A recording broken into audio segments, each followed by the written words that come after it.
जी। तो आज का हमारा टॉपिक है पीपीसी, यानी कि पे पर क्लिक। अच्छा, इसको पे पर क्लिक क्यों कहते हैं? Amazon जोन सा है ना, वो आपसे कहता है कि आप उसका एडवर्टाइजमेंट प्लेटफॉर्म तो यूज करें। ठीक है। लेकिन क्या है कि अगर हम लोग एडवर्टाइज कर रहे होते तो हम लोगों को पहले पे करना होता है। अगर आपने देखा होगा, अगर हम लोग टेलीविजन वगैरह पे किसी भी जगह पे अपनी एड्स वगैरह रन करवाते थे, लोग पहले पैसा देते थे, ठीक है, फिर उनका एड चलता था।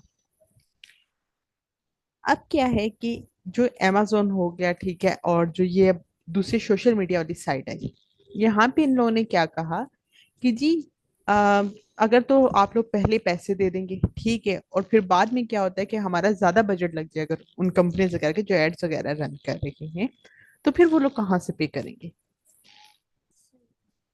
तो इसके लिए क्या किया कि amazon ने कहा कि जी मैं अपना जो पीपीसी का प्लेटफॉर्म बनाऊंगी, यानी एडवर्टाइजमेंट का प्लेटफॉर्म, वो ऐसा हो कि लोग उसके ऊपर अपनी मर्जी से सारे काम कर सके।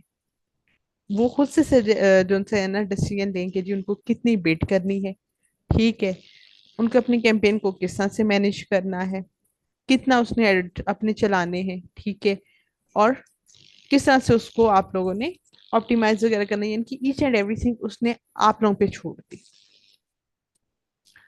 सेकंड, उसने कहा कि जी अगर आप लोग जो उनसे ना सारा कुछ मैनेज करें, मैं आपसे कमीशन तभी लूंगा, ठीक है, जब आप लोगों को उसके ऊपर क्लिक्स पड़ेंगे, कोई आपका जो सा है ना उस एड को देखेगा, ओपन करके देखेगा, एड्स देख लें। अब साइट्स पे इतने सारे एड्स चल रहे होंगे, ठीक है ना, तो वो जो इतने सारे मैं दिखा रहा हूँ ना, मैं उसके ऊपर कुछ चार्ज नहीं करूंगा, मैं सिर्फ तब ही चार्ज करूंगा जब कोई उन सारे एड्स में से जाके आपके एड के ऊपर क्लिक करेगा। तो इसलिए इसको हम लोग पे पर क्लिक कहते हैं। अच्छा, खाली जोन सा है ना अमेजोन के ऊपर पे पर क्लिक करनी है, अगर हम लोग जोन सा है यूट्यूब के ऊपर भी कर रहे होते हैं, ठीक है, फेसबुक पे भी कर रहे होते हैं, तो वो वहां पे भी ज्यादातर जोन सा है ना आपकी ये पे पर क्लिक और इम्प्रेशंस वाले, यानी कि इस तरह की चीजें चल रही होती हैं। यानी कि हर एक का थोड़ा सा डिफरेंट हो जाता है, लेकिन उन्होंने अपना क्राइटेरिया बताया हुआ है। अब अगर हम लोग देखें कि अमेजोन के ऊपर हम लोगों ने किस तरह से एडवर्टाइजमेंट करनी होती है, तो उसके लिए आप लोगों ने कहाँ पे आना होता है, आप लोगों की जो शो हो रही होती है बात, इसमें आना होता है एडवर्टाइजमेंट पे। एडवर्टाइजमेंट में अगर देखें तो आ रहा है कैंपेन मैनेजर, ए प्लस कंटेंट मैनेजर, फिर आ रहा है wine, deals, coupons, prime exclusive discounts और प्रमोशंस। अच्छा, अमेजोन जो सा है ना हर किसी को ये सारी चीजें अलाउ नहीं करता। amazon कहता है कि ए प्लस कंटेंट मैनेजर कौन से लोग कर सकते हैं, यानी कि जिनका ब्रांड रजिस्टर्ड है, ठीक है, और ट्रेडमार्क रजिस्टर्ड हो, और फिर amazon के ऊपर आके भी उसने ब्रांड रजिस्ट्री में इनरोल किया हो, तो सिर्फ वही लोग जो है ना वो ए प्लस कंटेंट मैनेजर वाली कैंपेन्स वगैरह कर सकते हैं। नेक्स्ट आ जाता है वाइन। वाइन जो सा है ना amazon का कौन सा प्रोग्राम है? आप लोगों ने देखा होगा कि जी जब हम लोग प्रोडक्ट लॉन्च करते हैं तो उसमें क्या होता है कि जैसे हम लोगों ने प्रोडक्ट अपनी लॉन्च की, और आप लोगों ने न्यू लिस्टिंग आप लोगों की, उसके ऊपर कोई रिव्यूज नहीं है, कोई रेटिंग नहीं है, एक बिल्कुल न्यू लिस्टिंग है, आप लोग रैंक भी कर जाते हैं, ठीक है, आप लोगों ने जी उसकी एसईओ करवा दी थी अपने स्टोर वगैरह की amazon के ऊपर, आप लोग पहले पेज पे भी पहुंच गए, लेकिन आपके पास कोई रिव्यू नहीं है, कोई रेटिंग नहीं है, तो अब आपको ऑर्डर कहाँ से आएंगे? बायर जो है, ठीक है, वो कौन से लोगों पे ट्रस्ट करता है? जिनकी जो प्रोडक्ट है, ठीक है, उससे रिगार्डिंग उनके पास या तो रिव्यूज हो या फिर रेटिंग्स हो, ताकि उसको पता चले कि ये प्रोडक्ट अच्छी है कि नहीं है, आप लोगों की सर्विसेज कैसी हैं। उसके लिए जो है ना उसने एक वाइन प्रोग्राम बना दिया कि अब हम लोग पहले क्या करते थे कि रेटिंग्स और रिव्यूज लाने के लिए जो था ना आउटसोर्स कर रहे होते थे, यानी कि जी फाइवर पे गए, किसी लिस्टिंग प्रमोटर्स को हायर किया, और जी हम लोग ने उनसे कहा कि जी आप लोग क्या करें कि हमें जी रिव्यूज दे दें। तो amazon जो उनसे उस चीज को प्रेफर नहीं करता, वो कहता है कि जी आप लोग पैसे दे के, ठीक है, आप लोग अच्छे अच्छे रिव्यूज ले लेते हैं, बैड रिव्यूज तो आपके पास कोई आता ही नहीं है, तो वो उस चीज को जेन्युइन नहीं मांग रहा होता।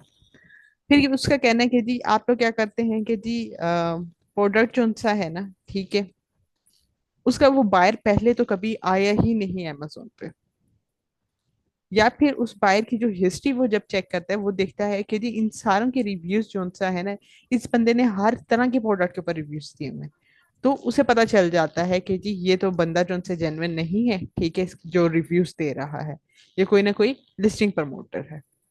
तो वो इसलिए अक्सर आप लोगों के रिव्यूज वगैरह भी शो नहीं करता अगर आप लोग पेड रिव्यूज भी ले लेते हैं। तो अब जब आप लोग जो उनसे पेड रिव्यूज नहीं ले सकते, ठीक है, amazon के ऊपर जेन्युइन कोई बायर आ नहीं रहा आपके पास क्योंकि आपकी लिस्टिंग पे पहले कोई रिव्यू और रेटिंग्स ही नहीं है, तो अब कैसे आप लोग सेल्स लेके आएंगे? यही मेन इशू आता है ना कि सेल्स कैसे जनरेट होगी। तो amazon ने ये अपना वाइन प्रोग्राम बनाया। वाइन प्रोग्राम के अंदर उसने कहा कि जिन लोगों का ब्रांड रजिस्टर्ड है ना, ठीक है, उन लोगों को मैं ये फैसिलिटी दूंगा कि वो हमारे वाइन प्रोग्राम के अंदर इनरोल हो। यहाँ पे जो amazon के रेगुलर कस्टमर्स होते हैं, यानी कि रेगुलर बायर्स होते हैं ना, जो कि amazon से ही शॉपिंग कर रहे होते हैं, उनकी काफी सालों से पक्के कस्टमर amazon के, तो amazon क्या करता है, उन लोगों को जो है ना आपकी प्रोडक्ट फ्री ऑफ कॉस्ट देता है। आप लोग उसे अलाउ करते हैं कि जी हम गिव अवे करें, ठीक है, हमारी ये प्रोडक्ट जो है ना आप अपने बायर को दें, तो उसके लिए वो कहते हैं पहले वाइन प्रोग्राम में आपने इनरोल होना है। फिर वो आप लोग के वो प्रोडक्ट्स उठाता है आपकी शेल्फ से और अपने उन बायर्स को देता है प्रोडक्ट, और उनसे क्या कहता है कि जी आप लोग इस प्रोडक्ट को यूज करें, ठीक है, और फिर इसके ऊपर एक जेन्युइन रिव्यू दें कि ये प्रोडक्ट अच्छी है, ठीक है, या बुरी है। सही। और वो फिर जो उसके रेगुलर बायर जो भी रिव्यू देते हैं ना, amazon आपकी लिस्टिंग के ऊपर वो लाइव कर देता है। तो मैम इसके भी कोई चार्ज होते हैं या सिर्फ गिव अवेज ही देते हैं? देखिए इसके ऊपर आप लोग फ्री में प्रोडक्ट देते हैं, ठीक है, दूसरा जब आप लोग वाइन प्रोग्राम के अंदर इनरोल होते हैं ना, तो यूके में अमेजोन जो उनसे £200 चार्ज करता है। ओके। फ्री ऑफ कॉस्ट नहीं है, यहाँ पे आपको पे करना होता है अमेजोन को इनरोल करने के लिए। तो वाइन प्रोग्राम के अंदर इनरोलमेंट के यूके में £200 है, और यूएसए में भी इसी के करीब है, 200-250 डॉलर्स है।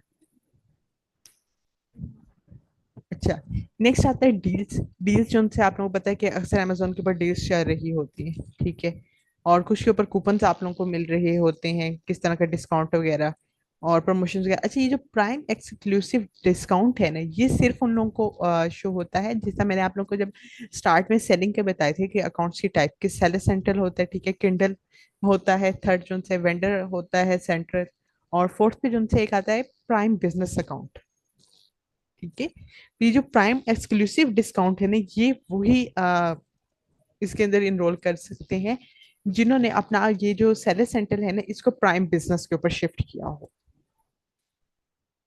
अभी जो आप सही। लोगों के जितने भी क्लाइंट्स वगैरह आते हैं ज्यादातर, ठीक है, वो सारे सारे आते हैं कैंपेन मैनेजर जिनका रन करना होता है हमने, इनका उनका ब्रांड रजिस्टर्ड नहीं है, ठीक है, कैटलॉग अप्रूवल लिए हुए हैं, जैसे अगर ब्रांड जो है वो इन प्रोसेस है रजिस्ट्रेशन की, ठीक है, तब वो लोग क्या कर रहे थे, कैंपेन मैनेजर के थ्रू ही अपनी प्रोडक्ट की एडवर्टाइजमेंट करते हैं।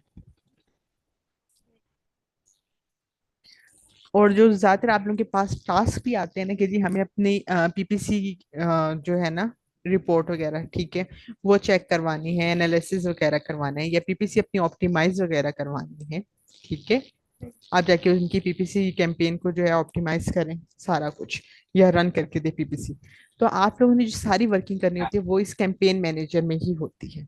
बाकी ये क्लाइंट्स इतने ज्यादा आते ही नहीं है, वो कोई समझ लें कि 10 में से जो है ना एक बड़ी मुश्किल से होगा जो कि इन बाकी चीजों के लिए आएगा आपके पास। और वैसे भी हमारे पास भी अभी तक हम लोगों ने भी ये वाला टास्क नहीं किया, यानी कि A+ कंटेंट मैनेजर, कूपन्स और प्राइम एक्सक्लूसिव वाला, ठीक है। वाइन वाला जो था वो क्योंकि यूके में किया था मैंने एक टास्क, तो इसलिए मुझे उसका आइडिया है कि वाइन के अंदर जो था ना वो $200 अमेजोन ने चार्ज किए थे। अब बात करते हैं कि जी अब हमने पीपीसी कैसे रन करनी है।